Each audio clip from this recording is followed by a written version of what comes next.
We are about a couple hours away from Game 4 of the NBA Finals. Of course, we're shooting this clip before it happens, so for all I know, you're watching this around 4 o'clock West Coast time, and at 5 o'clock or 6 o'clock, the Warriors are up 30 and they're running away with their championship, or J.R. Smith finishes with 55 points and the Cleveland Cavaliers are going back to Golden State, only down 3-1. And once they're down 3-1, we know what happened last year, so anything could happen. But it's been a minute. And I'm an ass because I haven't had Andre Snellings on to talk about the NBA Finals just yet, but now I do. We found him. He's doing hopefully well. Andre, how is everything going? Life is good. Life is good. I cannot complain. Back with the lime green headphones, as always mentioned in the comment section. Oh yeah, the lime green headphones and the hairline that is not moving forward. I wasn't going to mention that, but the funny thing is, it is what it is. The fun news is we're going to be going, we're starting to put in some sort of actual plan here for going to NBA Summer League. And somebody mentioned to me on Twitter, is Andre bringing his green headphones with him? Oh yeah, and I was like, green headphones go everywhere. How else would you know it's him? Exactly. I need a trademark. That's right. That's right. All right. So games 1, 2, and 3. Most notably, Game 3, which must be heartbreaking. And you being the stat guy that you are, I'm sure have already seen this number floating around. In 46 minutes of play, LeBron James was +7. And the Cavaliers are +7 with LeBron James on the floor. And in the roughly 2 minutes and 17 seconds, they were a whopping -12. I thought the more impressive number that went with that was through about 40 minutes played, they were +21. And then eventually, as that lead started to dissipate, that's going to be the highlight number of this entire series.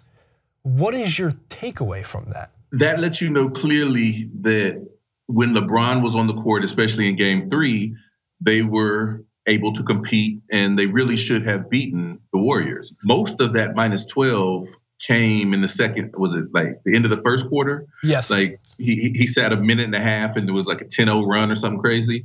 So, if you're a Cavs fan, if you're a LeBron fan, that really has to irritate you. And it also speaks to kind of why the end of the game looked like it did, because Cleveland it looked like they wore down. I was tweeting during the game and I was pointing out that the way that they play defense, which is kind of not at all, they have to really be perfect on offense to be able to stay with this Warriors team. And I guess being that perfect on offense required a lot of energy. And so when they came out in the fourth quarter and the Warriors had Durant and Curry on the bench, and the Cavs had all of LeBron, Kyrie, and Love on the court, that had to, at the time, that kind of caught my eye like, oh, well, I mean, they're going for it. You can't be mad at that. But it did seem like they clearly wore down the stretch. Like you said, I haven't been on here, but I mean, I was one of the ones that said, you know what, I'll step out on a limb. And when everybody else was saying Warriors in 4 or 5, I said, you know what, the Cavs can compete. I predicted it to go 6 or 7. I said, you know what, if it goes 7, I think the Cavs can take you. I want the Cavs to win. And I have nothing against the Golden State Warriors. A lot of people do. I don't hate Kevin Durant. I just understand why they all call him a snake and he's a bitch, whatever you want to call it. I get it. I don't hate it though. Like, it doesn't really affect my life all that much. It gives me something to talk about, especially. I also like watching like the best version of basketball possible. And what you see with the Warriors when they click is as good as you're going to see basketball get. But I wanted the Cavs to win, but I said Warriors in 6. I had it very wrong because I thought the Cavs would win games 1 and 4. I did not foresee the Warriors winning games 1 through 4. I didn't see the Warriors winning games 1 through 3. But when you look, for one, at the LeBron numbers are one thing. I do want to touch on another thing. I've watched back Game 3 a few times now, the condensed version. I don't understand how Kyrie Irving got any of those shots to fall. And it's not even circus shots because you can tell he is focused on getting the ball in the basket, which would be the goal. Which is funny because Uncle Drew, his whole alter ego of being Uncle Drew was you have to master the fundamentals so you can forget them because it's about getting buckets. And that's actually what he was doing in that game. But I think the biggest standout at this point is Kyle Korver, Richard Jefferson, Iman Shumpert, and J.R. Smith have offered very little, and Tristan Thompson, as compared to last year. And to think that, and again, this is going up like an hour and a half before the finals, game 4. It could all be all over tonight. I would pull for a Cavs hoping to win. If they do get it going, is there any competition left, or is it out of the question to say the Cavs cannot come back? Or I should say, is it the question the Cavs cannot come back? I mean, here's the thing. Nobody ever comes back from 3-0. I mean, it's the NBA Finals. The Warriors are, on paper, they were already arguably the best team in history. My argument was always, because when I'd be on the RotoWire radio show with Liss, he would always, the last couple of weeks, he's been asking me, is Golden State the biggest Goliath ever? And if so, would that make LeBron David? And I would always say no, because I felt like the Cavs had enough talent that they're Goliaths in their own right. But that takes nothing away from Golden State. I mean, they're monsters. So it's very hard to imagine them losing 4 games in a row.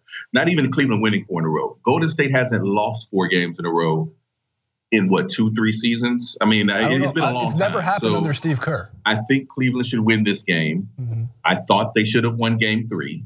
Had they won both, it'd be a series. Yes. If they win this one, it's still, a long shot, but they can at least hang their hat on, hey, we were down 3-1 last year. You never know. At this point, I'm not even looking in terms of series, and I doubt the Cavs are either. I think they're looking in terms of game. Right. I think they can win, and I think what you pointed out is a big thing. I've been saying all along that Kevin Love was the key for the Cavs because he was trash last year against the Warriors, and he was so good against Boston that I figured, well, maybe that the going from last year's Kevin Love to a 20-12 Kevin Love is almost as big a jump as going from what the Warriors had at small forward last year to Kevin Durant, or at least that was the argument I made. Right. But as you pointed out, last year the role players did a lot more for the Cavs, and they haven't done it this year. I thought they would at home, and we saw a little bit of it. J.R. Smith showed some signs, but when Kyle Korver missed that 3, at the end of the game, when he was wide open in rhythm, I mean, it was just perfect. Like when he missed that 3, I was like, you know what?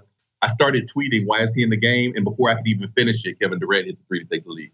Which, by the way, how many times have you seen Kevin Durant hit that 3? That exact play. Walk up. His name's Easy Money Sniper on Twitter for a very good reason, because he does make it look easy. And like the thing that I criticize LeBron for in that specific moment is, why are you playing beneath the 3-point line? I get it. You don't want to give KD the lane to the rim. What just happened in the previous possession was he took Tristan Thompson, he took his lunch money. I mean, he made it look easy, which, by the way, for the guy who lies and says he's 6'9" and is really 7 foot, which I've been saying for years, a lot of those shots do look like layups when it comes to Kevin Durant, just not the ones from 3. I have the commentary. That's a layup for the Warriors. No, man, a 22-foot shot is not a layup for anybody in the league. A layup is named a layup for a reason. And when you're Kyrie Irving, you have to make it look easy. It's kind of a layup for Curry.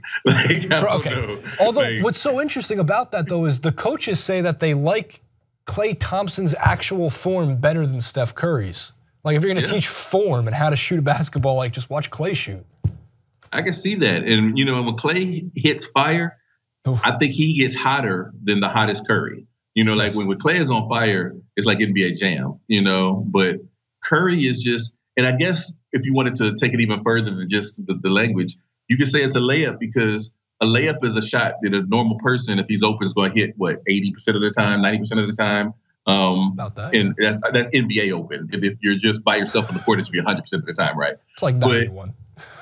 Yeah, most NBA players, guards at the rim, if they can get to 80%, that's really good. You figure a wide open 3, Steph has to be shooting like 60%. I haven't seen the numbers, but it has to be close. And since the 3 is worth the time and a half or 2, you can make an argument that you might end up. KD shooting above 50% with people guarding him. Yeah, I mean, in the finals, in those 3 games. Yeah. So I can't imagine what KD would be shooting on open threes. All right, I see that point from the numbers perspective. Sure, I can see it. That's fine. Maybe it is a layup. I just think it's funny when you hear Van Gundy say it. I'm really curious if it's like a little bit too much of a go-to for Van Gundy. Like the mama, there goes that man, Mark Jackson. I was going to say too, and then I guess lastly, look, J.R. Smith took the most in the history of J.R. Smith shots, right? We were talking beforehand, not me and you, just some other people in the studio.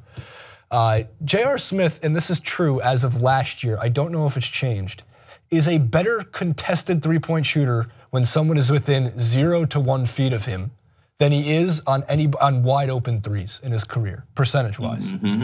And when he got that off the jump ball and turned and shot the ball from the corner behind the backboard, I've never wanted a shot to go in more in my entire life. While I criticize Darren Williams for never being able to see another minute of the NBA Finals this year, I think J.R. Smith should play 48 minutes tonight.